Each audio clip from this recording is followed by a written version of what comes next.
G'day everyone, Byte here, back with another deep dive. Today we're talking about the XFAD-4 Draugr, Battlefield 2042's ultimate aerial predator. If you want to own the skies and leave your enemies in the dust, this is the vehicle you need to master. Did you miss the death from above event? No problem. I'll show you how to unlock the Draugr and start dominating. But getting your hands on it is just the beginning. In this guide, we're going to cover everything from loadouts to flight mechanics and give you the strategies that'll put you at the top of the leaderboard. We're talking precision bombing runs, tactical cloaking, and using every tool at your disposal to outsmart and outgun your opponents. And here's the best part, stick around until the end because I'm going to take you into a live game where I'll showcase the Draugr's weapons and abilities in action. I'll be taking you through exactly what I'm doing so you can see these tactics come to life in real time. Whether you're a seasoned pilot or just starting out, by the end of this video, you'll have the edge you need to control the battlefield from the skies. So if you're ready to take your game to the next level, smash that like button and let's jump into the cockpit of the XFAD-4 Draugr.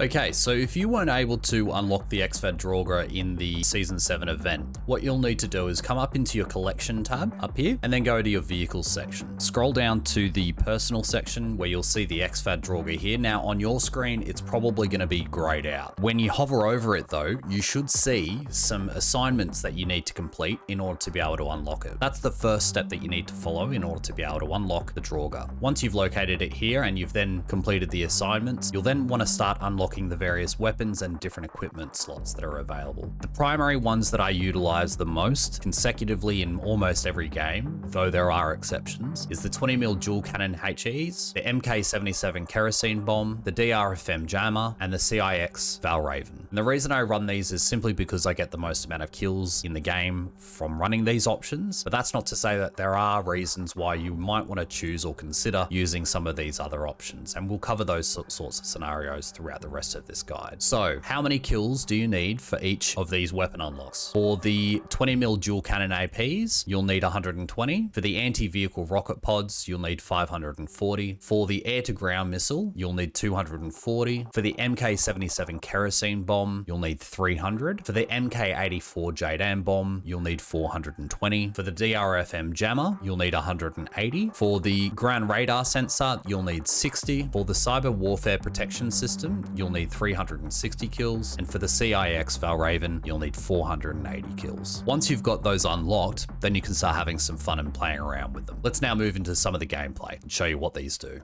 So I'm going to first want to showcase what these 20mm cannons can do to enemy aircraft, and then we'll move on to enemy vehicles, and I'll show you what they can do there.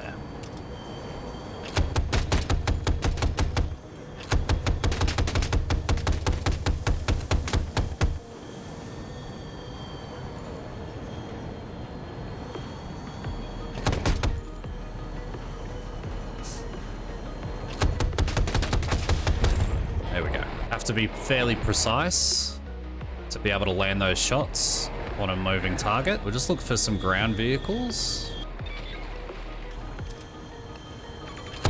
Tank!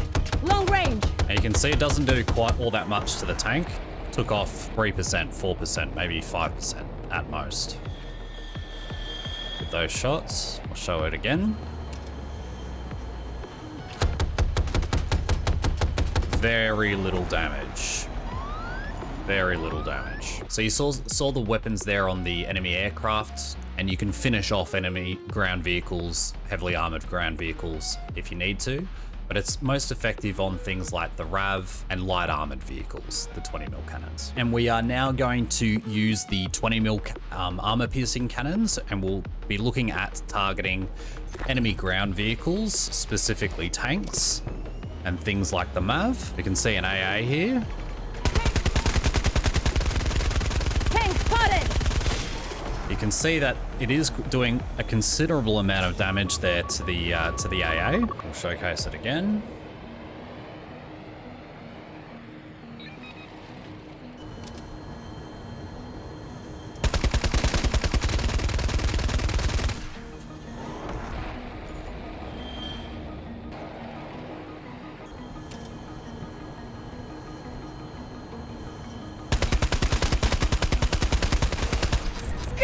And there we go.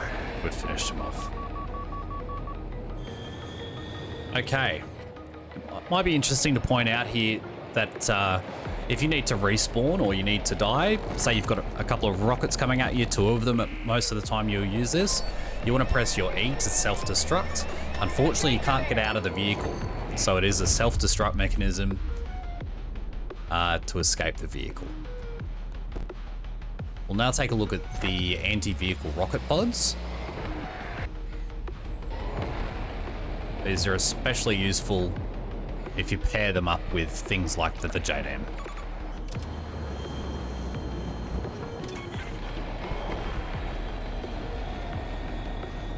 Just going to locate enemy vehicles. Danger mark!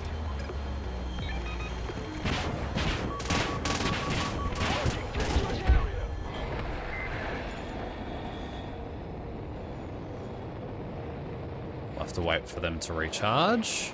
Mark You the can see hostile we took tank. off Not close. quite a considerable amount of their health.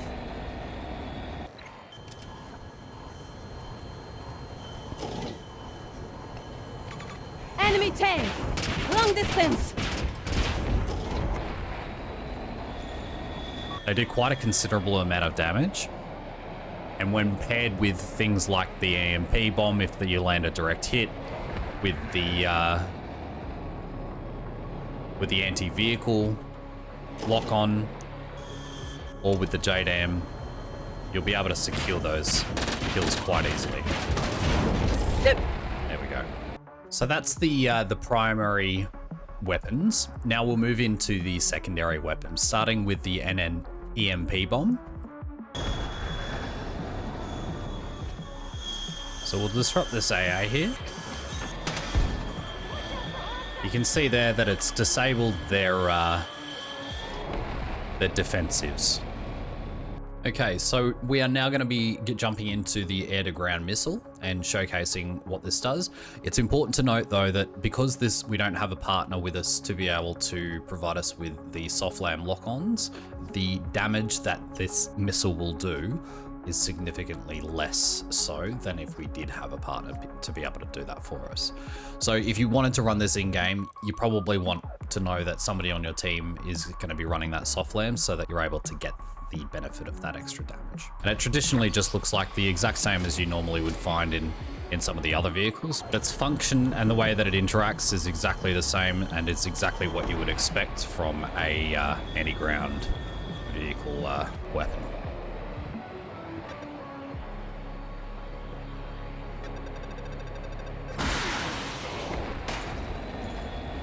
And that's what it does. I'll showcase it again.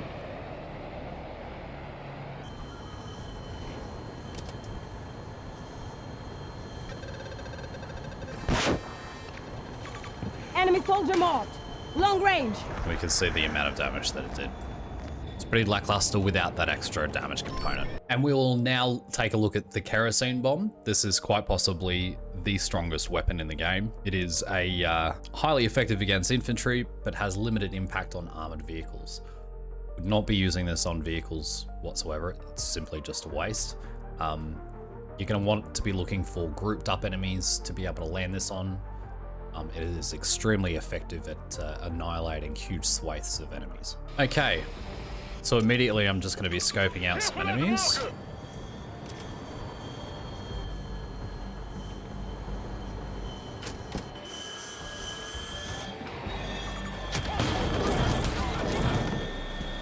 You can see how effective that bomb is. It is absolutely crazy how much damage that weapon does. Next, we'll be using the MK84 JDAM bomb. It is a joint direct attack munition that are precision guided bombs that automatically lock onto land vehicles after a certain period of time, can be used to lock on or dumbfire depending on the distance to targets. So essentially, if you wanted to utilize this at close range, you'll be flying and strafing, doing your bombing run quite close to the ground, and then just dropping it on the target as they come up in your field of view, as opposed to flying high up in the air and then utilizing the auto lock-on function when dropped. which we'll showcase in a moment. And if I'm going to be running the JDAM bomb, I probably want to be running the anti-vehicle rocket pods as well, simply because the two of them combined will do such a significant amount of damage. Say, for example, you're coming up against a wildcat. You want to take out that wildcat in the first go, in the first run. You'll drop your bomb, switch to your anti-vehicle rocket pods and finish them off. The combination of the two will destroy them. So I'm just going to scope the target. Okay. Bomb. Rockets. You can see that has taken out the enemy tank in one swoop. It is extremely effective against other vehicles, and that is exactly how I would recommend utilizing those two weapons. You all know what the repair system looks like, so I won't bother showcasing that off. But I will try to get targeted here so that I can show off the DRFM jammer. Okay, so right there, he's targeted me. And as soon as it starts pinging, I've immediately pressed my jammer key. I don't have it again here, so I just need to avoid that. And I've done that just by going out of his point of view. We'll now show off the ground radar sensor. Okay. This is the enemy vehicle sensor, so you can see I've just popped it there, and that target is now highlighted on the map and in my HUD. It's particularly useful with the JDAM bomb, so that you're able to scope out those targets without needing to. So you can see there, drop the JDAM.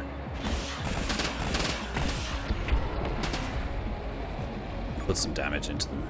Okay, using the vehicle sensor. Let's go with this guy here. That'll probably take that guy out. It makes it really easy to be able to pinpoint where those targets are. Quite useful with the JDAM. So back around. He should show up here. He does. Drop the JDAM. And there he goes. Nice and easy. Now I won't show off the cyber warfare protection system. Essentially operates the same way as the DRFM jammer. It'll block those rayos when they're trying to target you and hack your systems. It's very rarely used. I don't use it all that often. I can think of limited cases where it would be used or where it would be utilized. I'll now show off the CIX-Valraven. Well, this is by far the best option for me to use when I'm running the kerosene bomb and the dual high explosive ammunition. This is the CIX-Valraven. I've popped it. You go invisible. You are still visible, especially on the infrared. You'll still show up as hot white against the background. But for infantry targets and the like, when they're trying to scope you out, it's very difficult to make you out against the skyline or against the background when it's been popped. You simply go a translucent sort of jellyfish looking color. It makes it very difficult for them to spot you out. Doesn't last that long, so you need to be mindful of that. That is the weapons and the equipment slots that are available for the Draugr. Hopefully that gives you a somewhat of an idea and better understanding about how each of these weapons and equipment slots work and operate in the field. We'll now move on to showcasing some strategy and some gameplay in a live game. All right, so I'm going to show off some gameplay utilizing the 20mm high explosive ammunition, the kerosene bomb, the DRFM jammer, and the CIX-Valraven. We're playing Manifest this map. Just as we peek over this top here, I'm going to go in Viz. Scope out some targets here. And immediately just get a couple off the bat, if I can. Yeah.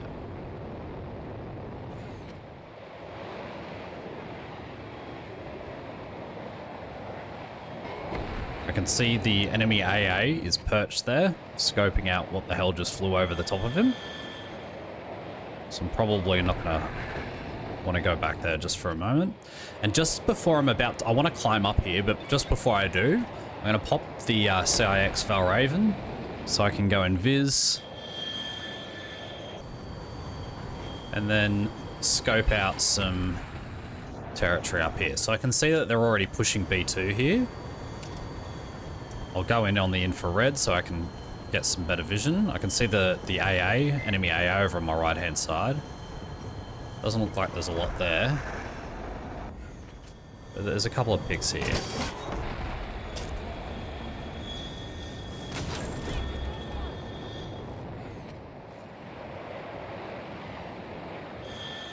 And the aim of the game here is to avoid being shot down and just slowly pick them off. I can see one of the guys. What a rush! It was an easy pick. And that's the AA there, both of them targeting me. Was able to get out of their range by popping that jammer. And now I'm completely out of their range, so I don't have to worry about them. Just wait for the jammer to come back, pop the invis as I climb so I lose their detection so that they can't see me, see where I'm going, where I'm heading, what I'm doing. Scoping out some targets here again. We've got the enemy helo here. Looks like this might be a little bit of a play.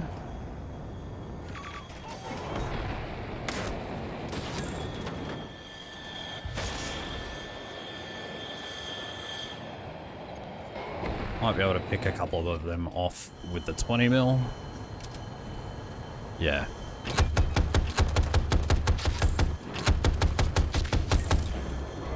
Easy as that. Wait for the kerosene bomb to come back. I can see that they're now pushing B2, or at least a couple of them are. And because the kerosene bomb goes through the buildings, you can generally just chuck it onto the building and get a couple. Doesn't look like I'm going to be able to there. It looks like we've got some people with the soft lamb wanting to take care of the Draugr. Again, using the invis to climb here.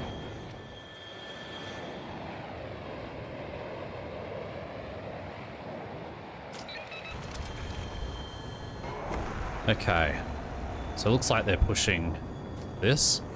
This is going to be the perfect one for me. Yeah, that's right. So you really want to be using as much map awareness as you possibly can to try and scope out what the potential pushes are so that you can maximize your kerosene bomb. Again, I'm just slowing the air vehicle down now, the vehicle down. Waiting for that bomb to come back up, pushing in. They'll now be pushing out of here.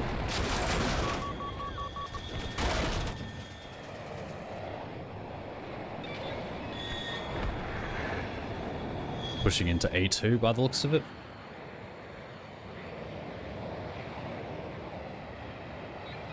Don't have my jammer, don't have my CX Raven, and don't have my kerosene, so it's not a good idea to go in. Just gonna try and scope some targets out. Another good way to scope targets out is when you're up here and you're flying up, just tilt the vehicle, go into your cockpit, go into your infrared, press the middle mouse button, and you can zoom around, right? You'll be able to pick some targets out. Again, cockpit, infrared, middle mouse button. You can take a look around, see what's going on there on the ground. So it looks like there's a brawler or a Mav there at B2, so that might be a bit of a play, I think. Yeah, just here.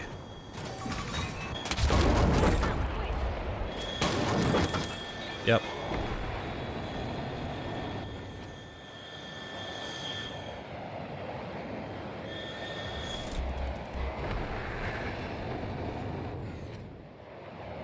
Again, don't have my kerosene bomb back up, so I'm just looking to scope. See what's going on, look for a play. And it looks like up the top there is the go-to, I think. Yeah, so we've got them pushing in. on our team.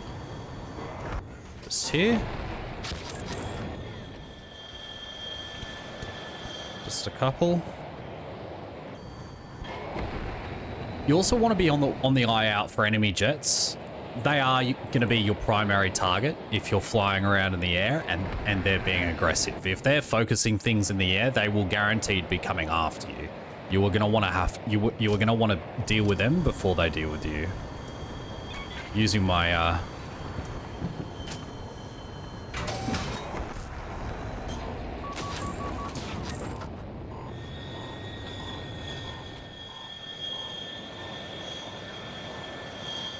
using my CIXL Raven there into my jammer to avoid the lock-on.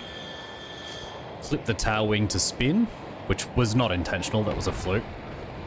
But I'm grateful it happened nonetheless. So I'm just gonna pop my my invis here again. Scope. Take a look and see what's happening. B1's still a push. And our team's basically got everything else. So even though I don't have my CX Valraven, it doesn't have any defensive capabilities other than avoiding general detection. I can see a group of them pushing here. So I'll just drop a cheeky one in there.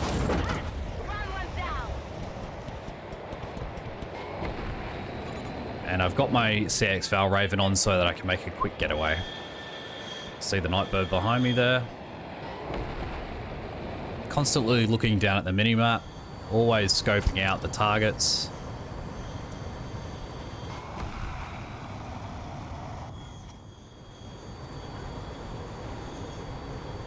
Yeah, they'll be spawning B1, so that's definitely the play.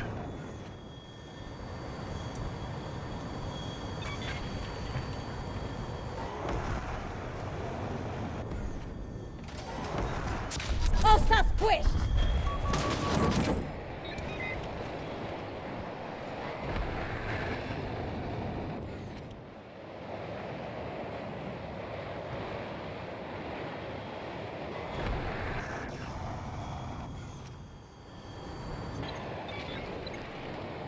Using my invis to climb. Scoping again.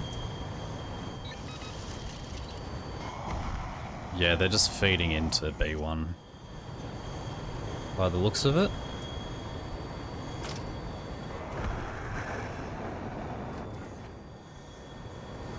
Just here. Cancel that order! But we do have a couple. Threat. Long range.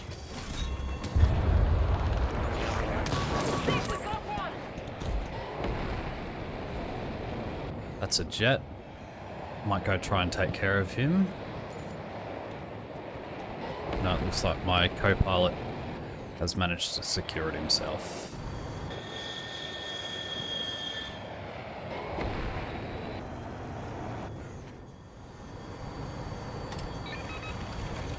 Flying too directly over the top.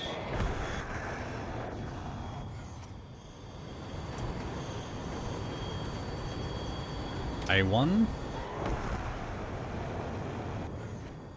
will be the push.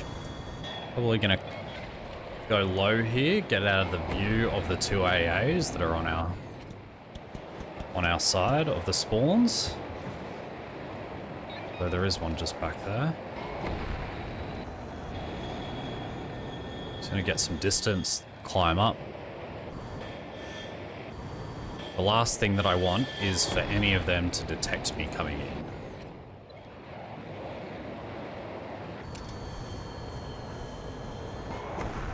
See a couple here. Alright, this is going to be a bit of a risky play. I'm going to need to get in and out pretty quick. Yeah.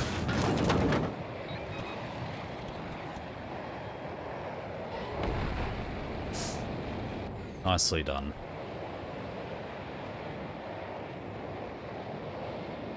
Playing it safe. Climbing on the edge of the map. You can see just on the mini-map down there that I'm just circling along the boundary. Use my invis. Scope the targets out again. Looks like it's going to be a difficult play for them. We'll come in. This is going to be risky.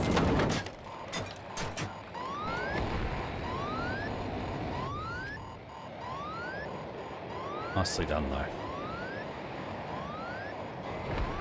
We're now at 42-0, which is exactly what I would have expected from the kerosene bomb. Again, scoping out on the edge of the field.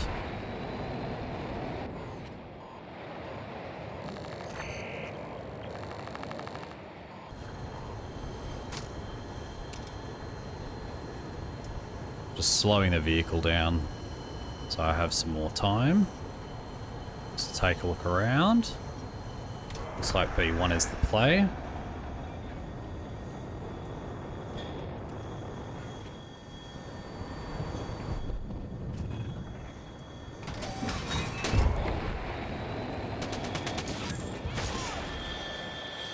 Really all I'm trying to do there is stop them from pushing B1. Which I believe I've managed to do. Oop. That is a jet wanting to take us out.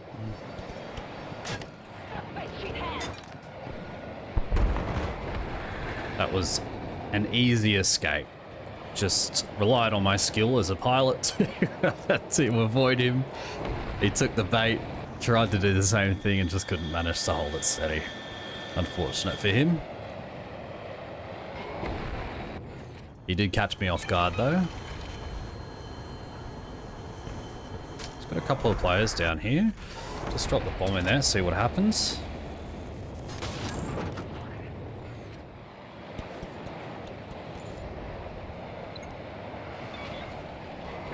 Again, using the invis to climb. Can't stress how important that is.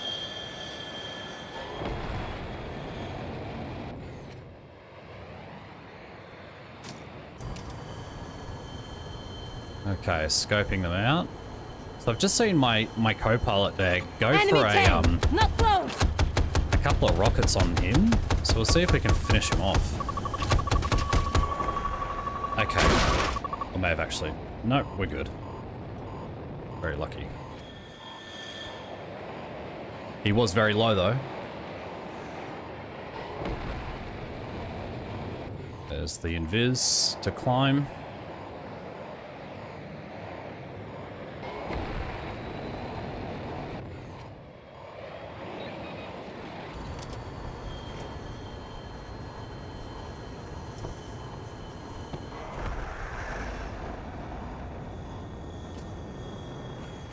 Don't need to go in all the way for this one.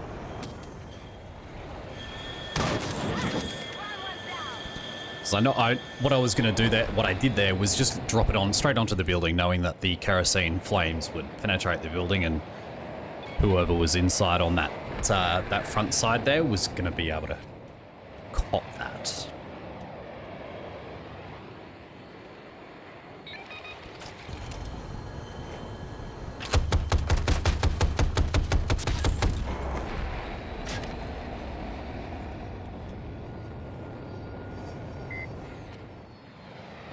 This jet is going after the heli here. The co-pilot's after him, and he's nicked him. Well done. Again, dropping the kerosene bomb straight on top of the building, knowing that there's enemies in there. Makes it easy.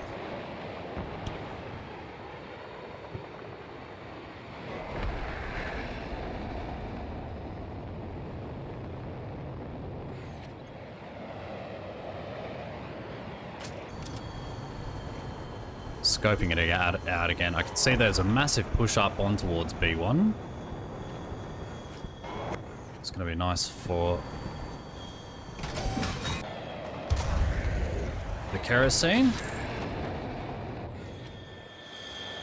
Only a single there.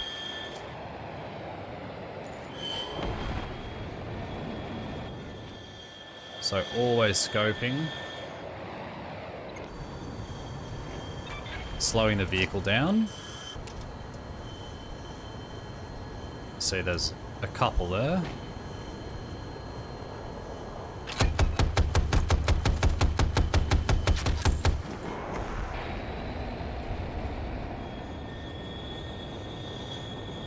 That is a MAV. Knowing that a MAV is a transport, I'll be going back in there to... That got them! This is going to be risky for me. Over on their side of the map with their AAs up. Bit of a risky play, that one.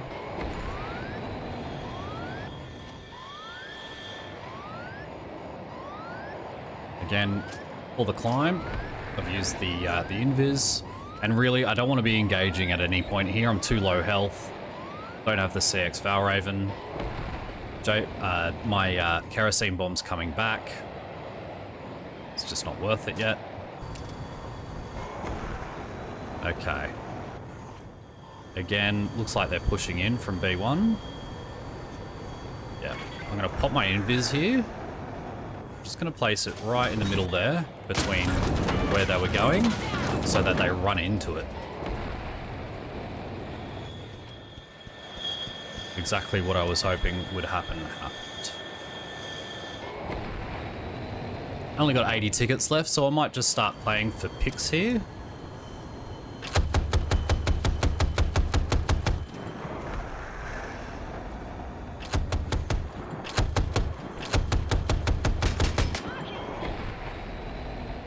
Gave him a fright.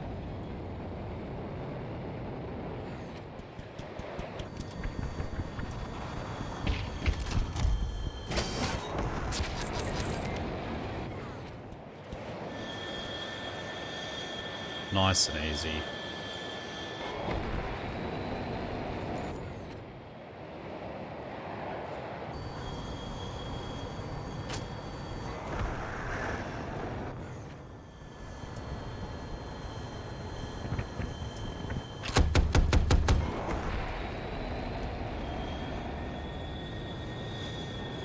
Okay, quickly spinning it around.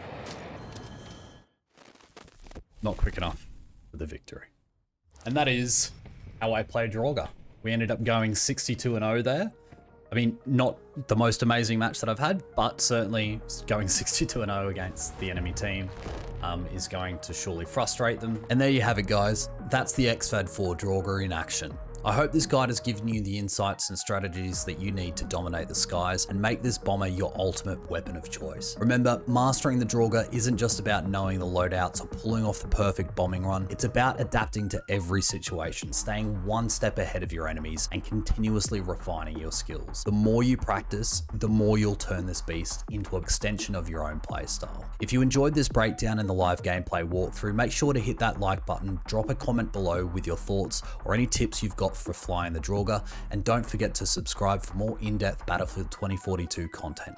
And hey, if you've got any requests for what you want to see next, whether it's more vehicle guides, weapon overviews, or tactical breakdowns, let me know. I'm always here to help you elevate your game. Thanks for watching, and until next time, stay sharp, stay focused, and I'll see you on the battlefield.